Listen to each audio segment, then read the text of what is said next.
Bismillahirrahmanirrahim. Assalamualaikum warahmatullahi wabarakatuh. Perkenalkan, nama saya Saiful Rijal. Saya merupakan salah satu mahasiswa dari STKIP BPG Git Sempena Banda Aceh. Kali ini saya akan mempresentasikan tugas dari mata kuliah pengantar pendidikan yang diampuh oleh dosen Bu Cut Marlini MPD. Materi yang akan saya bahas untuk kali ini ialah rincian singkat tentang pendidikan nasional di Indonesia. Yang pertama ialah sistem pendidikan. Yang pertama, pakai cara pegang handphone. Yang pertama saya akan sistem pendidikan. Sistem pendidikan ialah strategi atau metode yang digunakan dalam proses belajar mengajar untuk mencapai tujuan. Yang pertama, sistem pendidikan. Sistem pendidikan merupakan strategi atau metode yang digunakan dalam proses belajar mengajar untuk mencapai tujuan agar peserta didik dapat secara aktif mengembangkan potensi dalam dirinya. Sebuah sistem pendidikan sangatlah penting karena nantinya akan mengatur jalannya pendidikan di sebuah daerah atau wilayah tempat seorang tersebut tinggal. Yang seterusnya, yang kedua, komponen dalam pendidikan. Dalam komponen pendidikan memiliki 12 komponen, yaitu tujuan dan prioritas, yang kedua peserta didik, yang ketiga manajemen, yang keempat struktur dan jadwal waktu, yang kelima isi atau materi, yang keenam dosen dan pelaksana, yang ketujuh alat dan sumber belajar, yang ke-8 fasilitas, yang ke-9 teknologi, yang ke-10 pengawasan mutu, yang ke-11 penelitiannya, dan yang ke-12 biaya pendidikan. Baik, 12 komponen tersebut merupakan komponen yang wajib dipenuhi dalam pelaksanaan pendidikan. Jika salah satu saja yang tidak tersedia, maka pendidikan tidak akan berjalan dengan sempurna.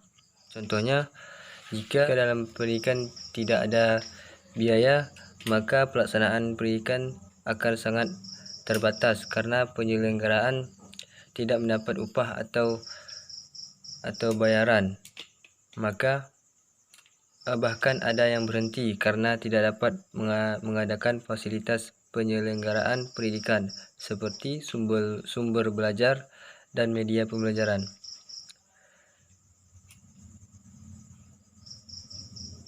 Contoh yang lain, jika tanpa peserta didik, maka siapa yang akan dididik? Tanpa manajemen, pendidikan akan menjadi kacau dalam banyak hal. Tanpa struktur dan jadwal waktu, maka kapan pendidikan akan dilakukan? Tanpa isi atau materi, apa yang akan diajarkan? Tanpa dosen dan pelaksana, maka siapa yang akan mengajarkan?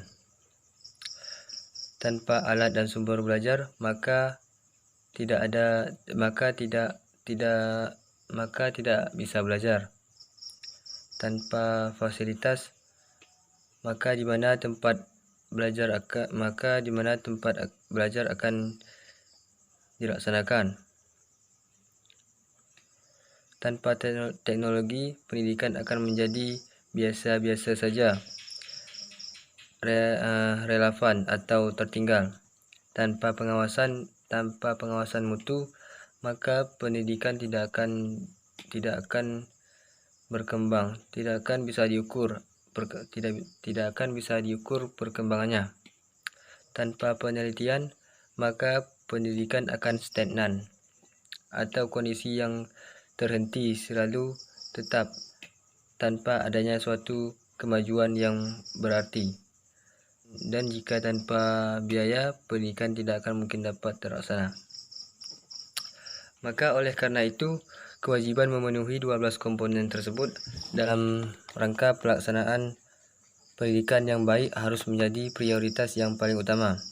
Apalagi dalam penyelenggaraan pendidikan nasional, Kementerian Pendidikan dan pihak-pihak terkait perlu memperhatikan setiap detail dari komponen-komponen sistem pendidikan tersebut dan memastikan agar terpenuhi agar tujuan pendidikan nasional dapat tercapai dengan mudah. Yang ketiga, mengenai Undang-Undang Dasar Nomor 20 Tahun 2003 tentang Pendidikan Nasional. Undang-Undang Sistem Pendidikan Nasional Nomor 20 Tahun 2003 merupakan undang-undang yang mengatur sistem pendidikan yang ada di Indonesia. Dalam undang-undang ini, penyelenggaraan pendidikan wajib memegang beberapa prinsip, antara lain pendidikan diselenggarakan secara demokratis dan berkeadilan, serta tidak diskriminatif dengan menjunjung tinggi nilai hak asasi manusia, nilai keagamaan, nilai budaya, dan kemajemukan bangsa dengan satu kesatuan yang sistematis dengan sistem terbuka dan multi makna. Selain itu, di dalam penyelenggaraan sistem pendidikan juga harus dalam suatu proses pembudayaan dan pemberdayaan peserta didik yang berlangsung sepanjang hayat dengan memberi keteladanan, membangun kemauan, niat atau hasrat, dan mengembangkan kreativitas peserta didik dalam proses pembelajaran.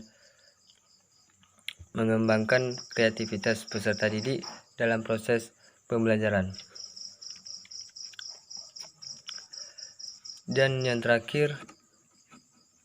poin yang terakhir ialah jalur pendidikan.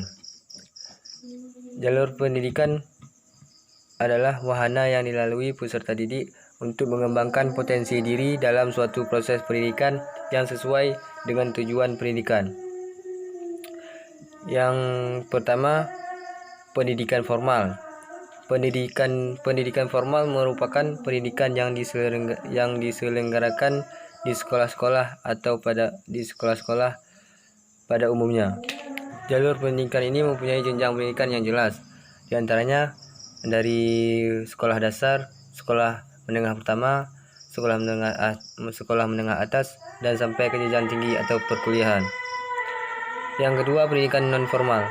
Pendidikan non formal paling banyak terdapat pada usia dini serta pendidikan dasar, ialah TPA atau Taman Pendidikan atau Taman Pendidikan Al-Quran, yang banyak terdapat di setiap masjid dan sekolah-sekolah. Selain itu, ada juga berbagai kursus, diantaranya kursus musik, bimbingan belajar, dan sebagainya. Yang terakhir, pendidikan informal. Pendidikan informal merupakan jalur pendidikan keluarga, lingkungan yang berbentuk kegiatan belajar secara mandiri yang dilakukan secara sadar dan bertanggung jawab. Sekian dari saya. Mungkin penjelasan dari saya jauh dari kesempurnaan. Setiap insan pasti memiliki kekurangan. Mohon kritik dan sarannya. Saya akhiri, wabillahi taufik wal hidayah. Wassalamualaikum warahmatullahi wabarakatuh.